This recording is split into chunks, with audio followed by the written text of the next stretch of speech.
اور جب لوگوں کو تکلیف پہنچتی ہے تو اپنے پروردگار کو پکارتے ہیں، اسی کی طرف رجوع کرتے ہوئے پھر جب وہ ان کو اپنی رحمت کا مزہ چکھاتا ہے تو ایک فریق ان میں سے اپنے پروردگار کے ساتھ شرک کرنے لگتا ہے تاکہ جو ہم نے ان کو بخشا ہے اس کی ناشکری کریں۔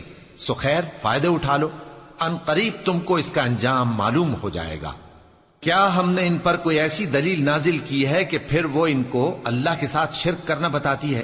اور جب ہم لوگوں کو اپنی رحمت کا مزہ چکھاتے ہیں تو وہ اس سے خوش ہو جاتی ہیں، اور اگر ان کے اعمال کے سبب جو ان کے ہاتھوں نے آگے بھیجے ہیں انہیں کوئی تکلیف پہنچے تو نا امید ہو کر رہ جاتے ہیں۔ کیا انہوں نے نہیں دیکھا کہ اللہ ہی جس کے لیے چاہتا ہے رزق فراخ کرتا ہے اور جس کے لیے چاہتا ہے تنگ کرتا ہے؟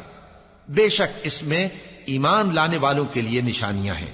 تو اہل قرابت اور محتاجوں اور مسافروں کو ان کا حق دیتے رہو۔ جو لوگ اللہ کی رضا کے طالب ہیں یہ ان کے حق میں بہتر ہے، اور یہی لوگ کامیابی حاصل کرنے والے ہیں۔ اور جو سود تم دیتے ہو کہ وہ لوگوں کے مال میں بڑھے تو اللہ کے نزدیک تو وہ بڑھتا بھی نہیں، اور جو تم زکوٰۃ دیتے ہو اللہ کی رضامندی طلب کرتے ہوئے تو وہ موجب برکت ہے، اور ایسے ہی لوگ اپنے مال کو کئی گنا کرنے والے ہیں۔ اللہ ہی تو ہے جس نے تم کو پیدا کیا، پھر اس نے تم کو رزق دیا، پھر وہ تمہیں موت دے گا، پھر زندہ کرے گا۔